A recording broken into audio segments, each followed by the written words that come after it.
All right, let's do a brief review as we start off here this morning. Let's see, was it last Sunday, I think it was? George was talking about Thomas, doubting Thomas, and he brought up this idea of a difference between doubt and unbelief, and how some of what Thomas said really sounds like unbelief in a way. He says, unless I can put my fingers in his hands and my hand in his side and all of that, I will not believe, right? He kind of talked about that process that he went through of having to see for himself to ultimately believe.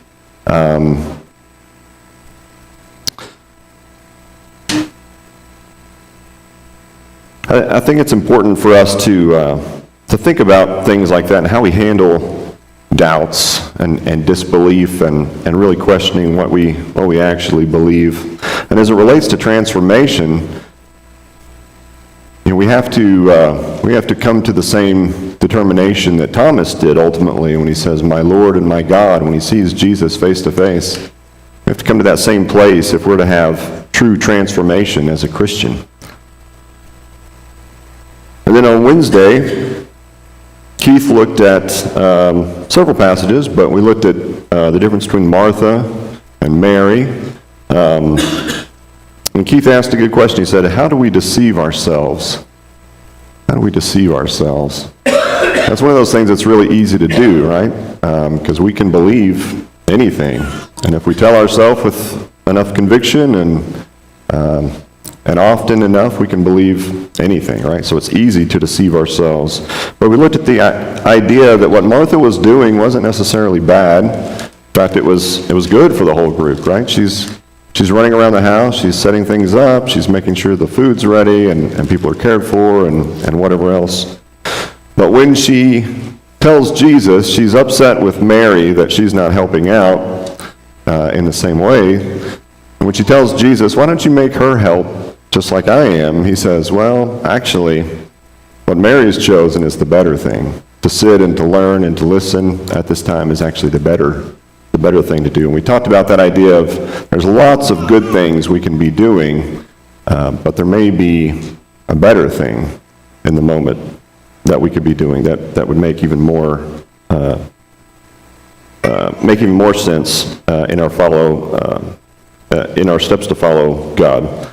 So just that idea of doing better, doing even more, doing the right thing, even when it's not the thing that we think we ought to be doing. Anybody have any thoughts about either of those, about Thomas, about Martha and Mary? Did anything stand out to you guys?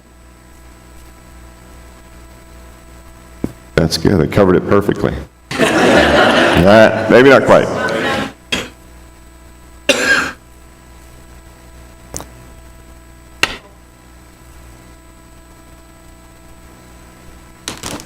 Martha, you're saying? Do we think Martha ever transformed? Do we think she ever totally turned around? That's a good question. I would say, I think so. I think, I guess it kind of, I guess we kind of have to define, what does that mean? Was Martha, was she really that bad off, or was it, kind of, maybe in degrees of transformation or whatever. She's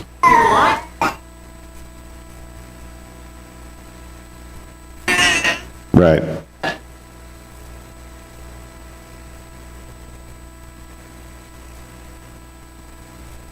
Well, I think that's a good point. So as you're saying, if you're like Martha, if you're naturally disposed to being in that role or whatever, is that a bad thing? I don't think that's a bad thing at all. But you asked the question: did she ever become quite like Mary? I don't know. I do think it's interesting, though, that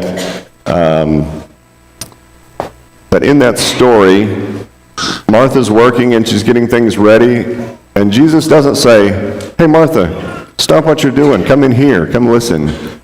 He doesn't say that there was anything necessarily wrong with what she was doing. He doesn't correct her until she says, Lord, don't you care that I'm the only one working? Make Mary, help me or whatever.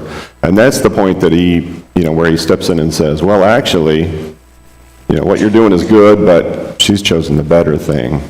So, I don't think that we all have to be necessarily just like Mary, but, I think Jesus' point is well taken that there are differences between what you two have chosen, and she's actually doing the better thing. I don't know, it's a hard lesson. Nathan?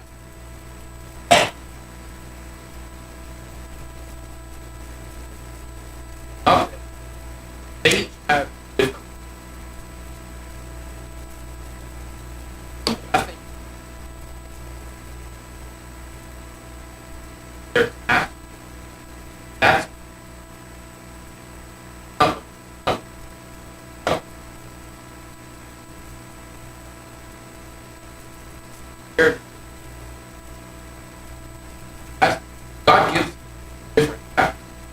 That's actually. Yeah, I think I agree with you. Nathan's saying, when she starts to compare herself with Mary, and maybe Martha has certain talents, and we all have certain God-given abilities and things like that, but when we start to compare, and if Nate was going, well, what about him? He's not preaching. Why isn't that? That's where we start to get into, where we're comparing our talents and we're accusing others of not doing what's right. I think that Jesus really steps in and defines what would be best there. Yeah. So excellent thoughts. Very good. Anything else? Stan?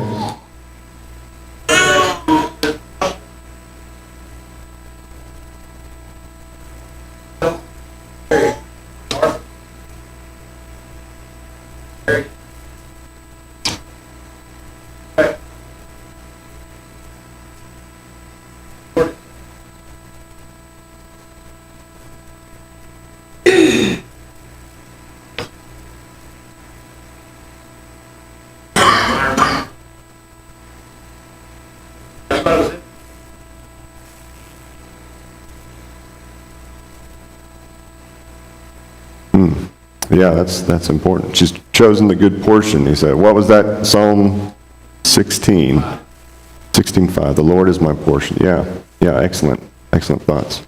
Yes, sir.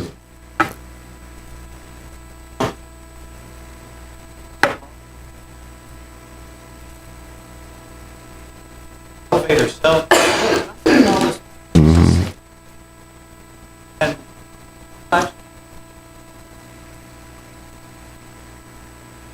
Yeah. That's right. Yeah, the real issue seems to come from when she starts to point out what she's doing versus someone else, or trying to elevate herself maybe, or things like that. So that's an excellent passage that I think we need to spend more time looking at. That was really good. I enjoyed that on Wednesday. So what we have here and what we've been talking about is this idea of your environment transforming your life. And really it comes about, we've talked about those moments that happen that make you kind of question everything, that bring about transformation. And it's not the moment itself that transforms you as much as it is kind of the impetus for change. It makes you question things, or it makes you rethink the way that you're going, and it's kind of that initial kick in the pants for you to start making a change.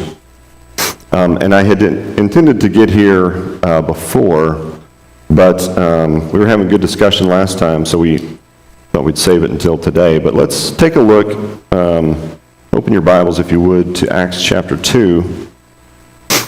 We're going to take that last kind of look at what the transformed church is like. You'll remember in Acts 2, they're gathering for the day of Pentecost, and the Spirit comes on Peter and the others, and they start to speak in tongues, and then Peter delivers this message, and he basically tells all the devout men that are there, that are gathering to hear and see what's going on, and he tells them, the Christ has come, God's Son came, and you're the one responsible for crucifying him. You're the one who killed him, but God saw fit to raise him. And they're cut to the heart, and they say, "Oh, brothers, what must we do?" And then Peter tells them, "Repent and be baptized," and 3,000 end up responding to that. Let's pick up in verse 42. Acts chapter 2, verse 42.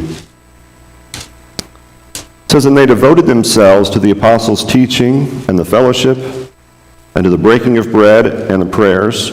And awe came upon every soul, and many wonders and signs were being done through the apostles. And all who believed were together and had all things in common. And they were selling their possessions and belongings and distributing the proceeds to all as any had need. And day by day, attending the temple together and breaking bread in their homes, they received their food with glad and generous hearts, praising God and having favor with all the people. And the Lord added to their number day by day those who were being saved." All right, so we got this little picture of that, the first century church here, right after they've been baptized, and the Lord has added them to their number. And I want to just go through and quickly look at the different aspects of the church here that it lists out. And let me skip through all this, because I'm on the wrong slide. All right, here we go.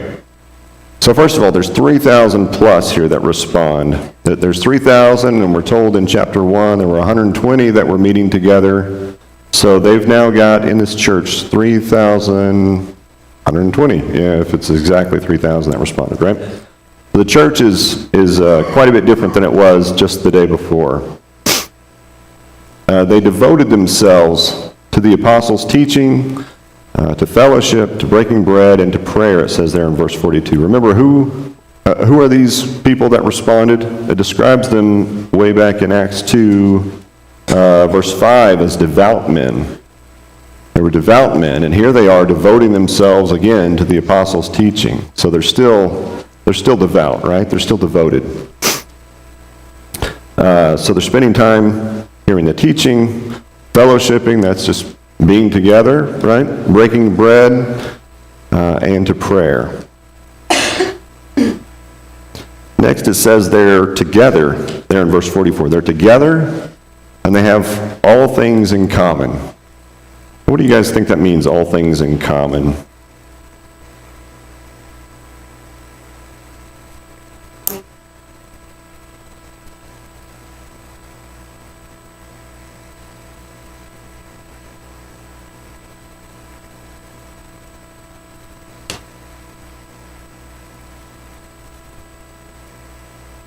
Okay, yeah.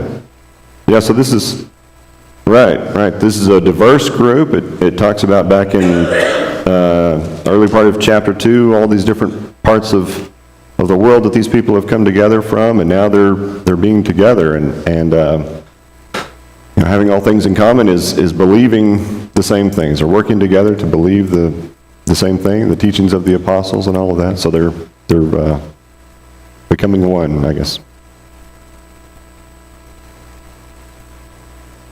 Yeah. That's right. So they're sharing all their earthly possessions as well. That's exactly right. So coming together, they're being of one mind, they're also sharing their earthly possessions. What else could that be?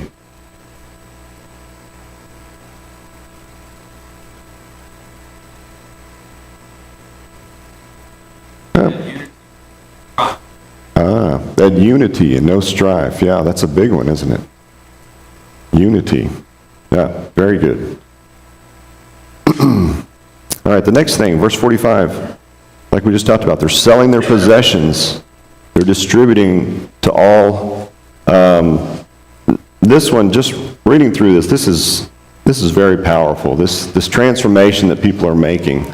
It's not a normal thing to just give as freely as you can of all that you have. We kind of naturally want to keep some of that for ourselves. We've worked hard for that. It's maybe taken its years or whatever, and there's a belief kind of that that's really mine. So this seeing these people do this, selling whatever they had. Remember, some of them maybe a lot of them, maybe most of them, I don't know, are from distant places. And they're, they're traveling with just kind of what they need, but they're selling what they've got, and other people who maybe were from that area are selling what they have to provide for the needs of those who didn't have the means to stay there. It's really powerful to see this kind of transformation among people. I don't know, this one kind of blows me away a little bit. Giving up our possessions. There's probably tons of examples of this. I was thinking about when I was growing up, there was a deacon in our church, a deacon and his wife, and they had one son, but they were always really involved with the youth. And I remember at one point they bought a brand new Suburban, and they didn't really need a Suburban necessarily. It was just 3 of them, but anytime that anything was going on for the youth group, or there was a couple times we'd take trips or whatever, they were always letting people borrow their Suburban, and that's kind of a little thing, and it's kind of a temporary loss, right? It's just for a few days or a week or whatever, but just to let somebody take it, it wasn't like, yeah, you can use it, but I'm going to drive it, or there was no, they weren't holding on to it in any way. And I remember this guy saying something along the lines of, it's God's Suburban, you can do what you want with it, kind of that idea of, he wasn't holding on to it. He didn't care that it was new or that someone else was going to be using it or anything like that. It was just, free use for whoever really needed it. And that's something that impressed me. What else does this passage make you think of about selling everything that you have and sharing with others? Does that bring about any other passage to mind?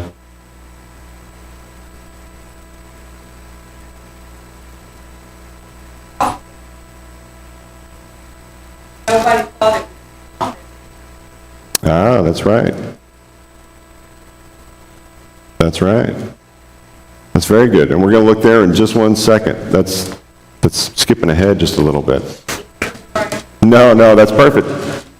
This makes me think of the discussion Jesus has with the rich young man, the rich young ruler. It's mentioned at least a couple of times. Mark 10 and Matthew 19. Let's turn to Matthew 19 just real quick.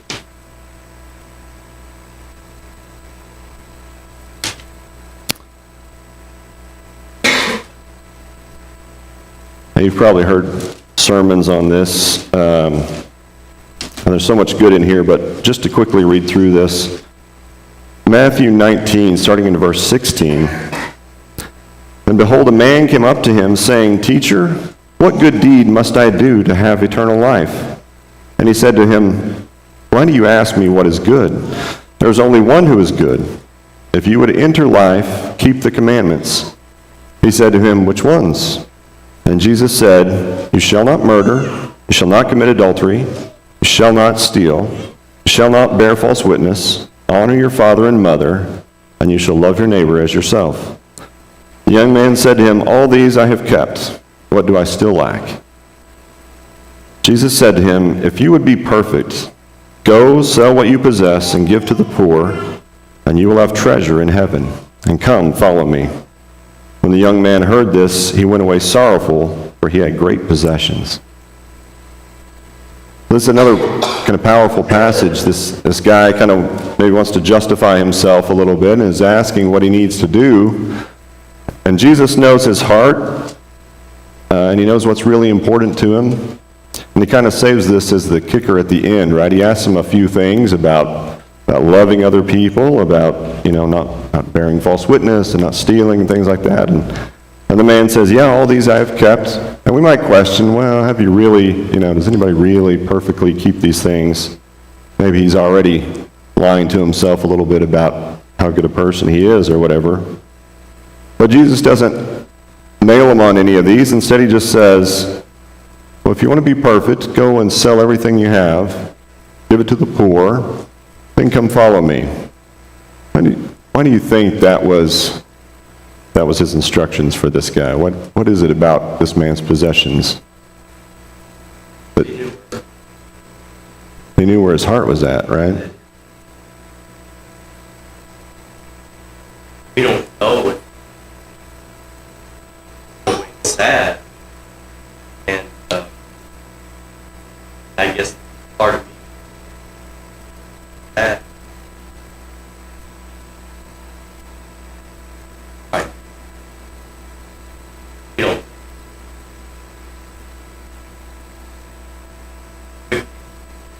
less.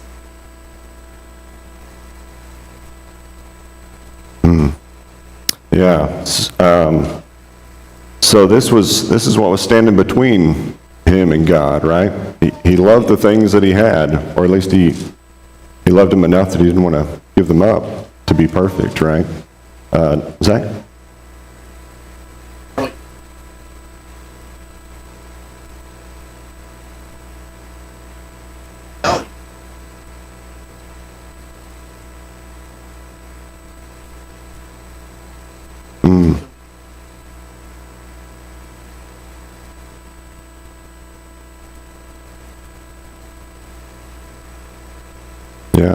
Yeah. Good point. Nate?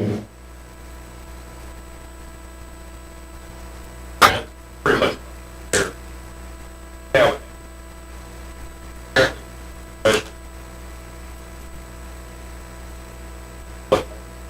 Mm-hmm. Well, you gotta on our faith, done all that.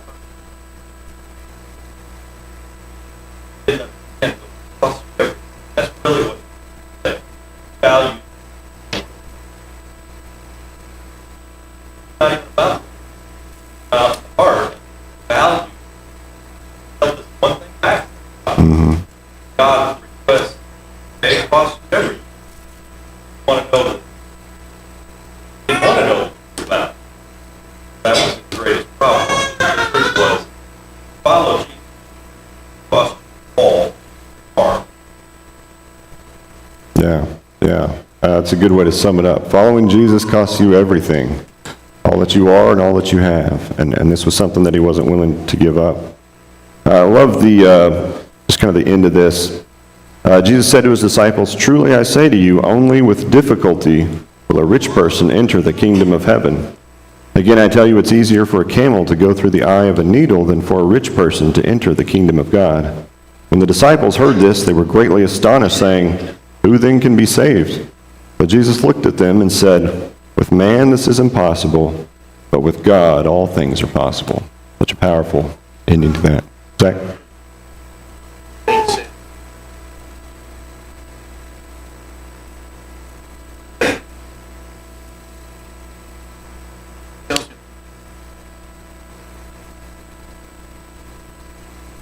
So there.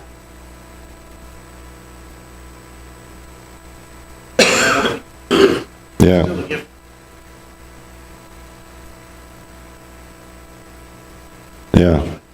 Yeah, that's right. Yes, sir. It was interesting that he gave the latter part of the payment for. Okay, we gotta give payments which means Yeah, it's a good point. He's talking about the things that kind of have to do with our interpersonal relationships with other man, not stealing or killing or things like that, but he doesn't specifically call him out on his love for the Lord, and maybe his answers would have been different if he had brought that up. Yeah, good point. So let me keep moving because there's plenty that could be said here, but they're selling their possessions, they're distributing to any that have need. Day by day, it says, they're attending the temple together, breaking bread in homes, they're receiving their food with glad and generous hearts. So day by day, these people are wanting to be together. It's like what we saw, I guess that was last week in Nate's sermon, talking about the unity that this early church has, wanting to be together. They're worshiping together. They're spending time together in the temple, but they're also spending time together just eating and fellowshipping and hanging out together. Receiving food with glad and generous hearts. Again, just a picture of a very devoted and united group here. And then the last thing, verse 47, they're praising God and having favor with all the people. So praising God, we would expect that to be, coming out of the church, I guess, but having favor with all the people, I take this to mean all the people, not just being all the believers, but kind of everyone around them. A favor with all the people. How do you think you have favor with all people? What would that take?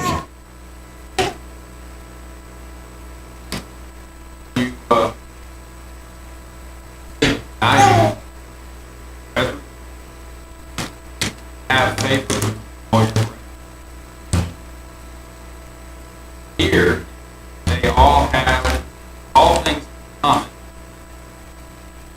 God, people, all things. Others. That's not what I don't understand. Or overstated great value.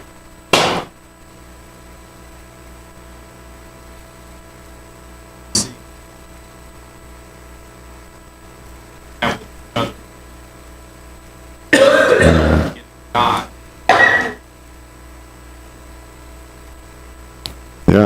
Yeah, that's well summed up. I mean, we ought to be, it should be evident to all those around us what we're doing, right? If we're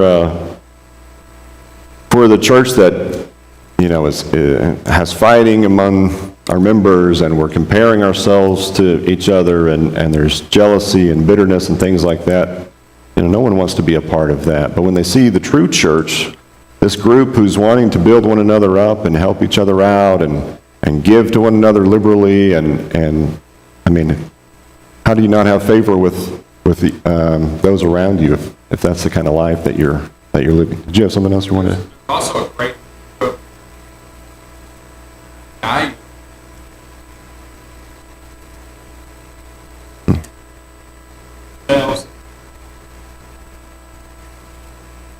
have a helping that best that best by cutting them out. That's right. That's right. The church is meant and intended to build one another up and help us all reach that goal, right? Yeah. So there's a little bit more that's said about the church. Oh, I'm way behind, aren't I? Is that the... All right, so those are all the things that I just said. There's a little bit more said about the church in the end of chapter 4. So let's flip over to the end of chapter 4. It's intersected by a couple of stories about what's going on with Peter and John and some trouble they get into and other things. But then in chapter 4, verse 32, it says, "Now the full number of those who believed were of one heart and soul, and no one said that any of the things that belonged to him was his own, but they had everything in common. And with great power the apostles were giving their testimony to the resurrection of the Lord Jesus, and great grace was upon them all. There was not a needy person among them, for as many as were owners of land or houses sold them and brought the proceeds of what was sold and laid it at the apostles' feet, and it was distributed to each as any had need. Thus Joseph, who was also called by the apostles Barnabas, which means son of encouragement, a Levite, a native of Cyprus, sold a field that belonged to him and brought the money and laid it at the apostles' feet." All right, so here's a little bit more that's going on with this early church. So again, just to kind of list out the things that is being said about them, they're of one heart, one heart and mind. Verse 32, there's no ownership, or it's not as much that there's no ownership, it's that they don't consider that anyone has ownership, and they're, everything is kind of held in common. If you have a need for a thing, you would use that thing, or that would be given to you. There's not a needy person among them, verse 34. This is a remarkable thing. It all goes back to the same idea that they're selling what they have, they're giving their possessions, they're doing whatever it takes to satisfy the needs of those around them. And then in verse 35, they distributed to each as any had need. So again, very similar picture to what we saw in chapter 2, sharing everything. They're of a singular mind about what they're trying to achieve. They're working together. They're helping one another. And I just want to kind of sum these things up. These are kind of all the different things said about the church and what the church is doing. So let's sum these things up, and it's some of what we've already been talking about, but I've selected, 6 things about the church that can be summed up from this. First, they were emptied of self. They're selflessly sharing all that they have. This can't be overstated, I think, to the success of that church. Emptied themselves. Let me see if I've got this up here. So, at least a couple of times in Matthew 23 and in Mark 10, Jesus specifically says that the greatest among you will be your servant. And that's what we're seeing playing out here, right? More times than that, he also says something along the lines of the first shall be last and the last first. This idea that I need to put myself below everyone else and look at things in a way that's completely upside down to the world. Success in the church is love and showing those around you that you're going to care for them and take care of them. The greatest among you will be your servant.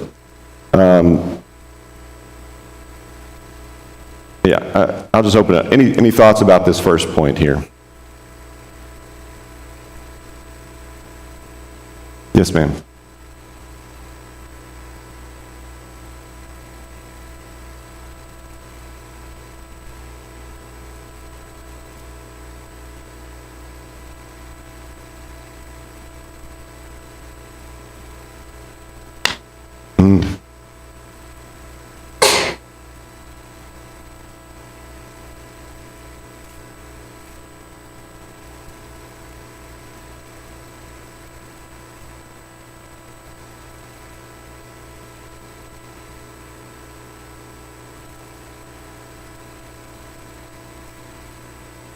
That's right. Yeah, very, very good point. Philippians 2, Paul's just going through and saying, if there's any consolation of love and talking about how Jesus, even though he should be and is exalted as the greatest, he's humbling himself and he's caring for others and he's giving even of his own life. But even while he was with them, what was he doing? He's teaching them and he's helping them and he's washing feet and he's demonstrating this idea that he's not greater than any of them, not in his own mind. He's not saying, yes, I'm the Son of God, you all need to bow down and worship. Quite the opposite. He's the one bowing down and serving others rather than the way it should be. Yeah, very good point.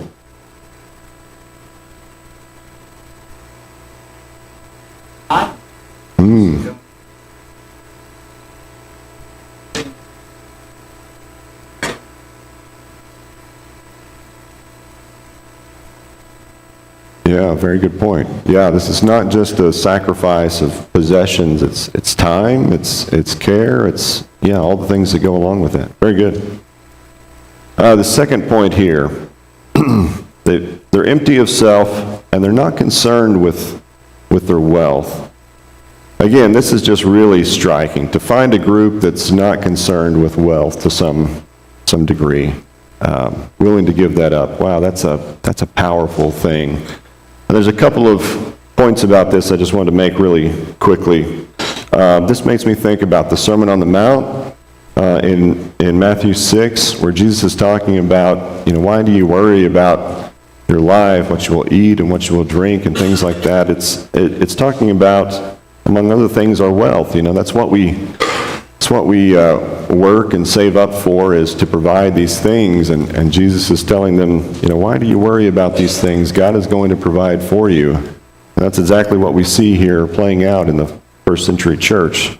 That those who have need are sharing with those who might not have need. or might not have the means to provide for that, and just a fulfillment of that that Jesus was teaching. And just like Carlton was saying, there's many ways to give, right? Some of them are selling what they have physically, but there's time, there's your service that you can give. Some people open their homes, some people, share their vehicles, some people provide food to those in need, some people share their wisdom, right? There's all kinds of ways that we can give to those around us. But these people are holding nothing back. What I have is yours, and what someone else has, is mine. It's all shared in common. And then the other passage there that I want to briefly talk about was just this idea in Matthew 22 and in Mark 12. They're trying to trap Jesus by talking about taxes, and nobody likes taxes, right? But they bring up this idea specifically to catch Jesus, and I just love his response to this. It's one of my favorites, where they say, should we be paying taxes to Caesar? And they think Jesus is kind of caught, right? Either he says, well, yeah, we should give taxes to Caesar, in which case he's kind of supporting Rome and things like that, and he could be called out in that way. And if he says no, well, then he's in trouble with Rome for denying that. And Jesus' response is just brilliant, and he says, now show me this coin, whose inscription is that? Whose picture is on that coin? And they say, well, it's Caesar. He says, well, then give to Caesar what is Caesar's, but give to God what is God's, right? And I love that idea. It's almost like, it's like if a little kid came to you bragging about all the money they had, and you said, well, let me see that. What does it say on there? It says Monopoly. Well, then use your Monopoly money for Monopoly. But the things that matter, let's keep that separate. It's like you guys are so worried about money and where it should go and things like that, and Jesus is saying, this doesn't even compare to what I'm talking about, right? You think money is so important, but this is Monopoly stuff. This is play stuff, right? What's really important is so much higher than that. And these people, they're getting it, right? They're not hanging on to their possessions. They're not saving up for retirement. They're sharing it liberally with all those who have need. Again, just such a powerful thing for somebody to give to those around them. And obviously, I'm going too slowly here.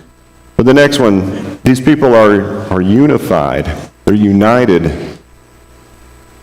That's a powerful thing to see. They're physically together in the same place often, right? That's not something that can be replaced with, just sending letters or nowadays picking up the phone. That's nice, but being together, physically together in the same place, that's a powerful thing. In the interest of time, let me just go ahead and knock out the rest of these. They're caring and protecting for the weakest and the least among them. Again, who wouldn't be changed by seeing this carried out right there in front of them? It says that no one has any need. Whatever need that they have is being provided for. True transformation. They're devoted to learning. It says that they're devoted to the apostles' teachings, and this is evident in their lives, right? What do you think the apostles are teaching them? Well, they're teaching them the things that Jesus taught them, right? But they're obviously teaching them about unity. Isn't that a big thing that Jesus taught and prayed for his apostles and his disciples? Teaching about caring for those who are less fortunate and those in need. Just all the things that this is obviously what the apostles are teaching them. And then lastly, just they've got love for one another. They got love for one another. John 13:35, Jesus tells them, by this all people will know that you are my disciples, if you have love for one another. And it was evident to all those around that these people, there was something different about this group. They're sharing and they're loving and they're being together, and there's just something different about this group. So let me just ask really quickly, what do we need to change to be like the first century church? What do we need to change to be like the first century church? And that's what we aim to be, right? That's what we aim for as the church of Christ. That's what we hope for. But what do we need to change to truly be like them? Stan?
Yeah, excellent.